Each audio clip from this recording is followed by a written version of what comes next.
সালামু আলাইকুম। আজকের ভিডিওটা অনেক ইন্টারেস্টিং। আজকে আমরা এসেছি আমাদের এলাকায় ধান খেতে অনেক পানি জমছে, তো এখানে দেখেন যে মাছ, তো এই যে মাছ ধরলাম। তো দেখেন অনেকগুলোই মাছ পাওয়া গেছে, মোটামুটি খারাপ না, আলহামদুলিল্লাহ। তো বর্ষার সময় আসলে একটা মজা, গ্রামে দেখছেন কি সুন্দর মাছ লাফালাফি করছে। এই দেখেন মোটামুটি আলহামদুলিল্লাহ, মোটামুটি ভালোই মাছ পাওয়া গেছে, ছোটখাটো বড় মিলা সবকিছু। এই যে দেখেন একটা টাকি মাছের বাবু, ছোট টাকি মাছ আর কি। তো দেখেন কি সুন্দর লাফালাফি করে। এই যে খলিশা একদম ন্যাচারাল। তো এবার আম্মুকে দিয়ে রান্না করার পালা। প্রথমে আম্মু মাছটা কুটে সুন্দর করে ধুয়ে নিল।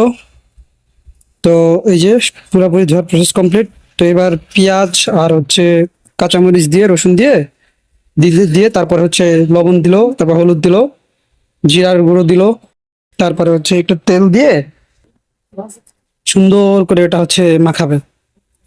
এটা হচ্ছে চচ্চড়ি, গুঁড়ো মাছের চচ্চড়ি একটা গোপন ট্রিক্স হচ্ছে, যত ভালো করে মাখামাখি হবে সুন্দর মতো তত মজা হবে। এবার একটু পানি দিয়ে, অল্প পানি দিতে হবে। আর সবচেয়ে মজার ব্যাপার হচ্ছে আমরা রান্নাটা করছি মাটির চুলায়, চুলায় আগুন ধরিয়ে দিল, কি সুন্দর টকবক করে ফুটছে। এবার ঢাকনা দিয়ে ঢেকে দিবে।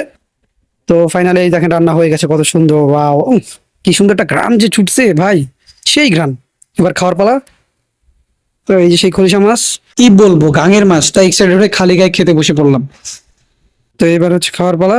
দেখছেন একদম টাটকা জিনিস ভাই, খাওয়ার মজাই আলাদা। এবার খাবো, বিসমিল্লাহ। হুম, একদম জোস।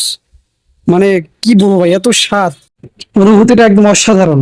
কারণ একদম পুরো টাটকা মাছ, গাঙের টাটকা মাছ, কোনো একদম ন্যাচারাল ভাবে বড় হওয়া, কোনো সার বা ফিড দিয়ে বড় করা না, প্রাকৃতিক মাছ, মজাই আলাদা। আপনারা ট্রাই করবেন।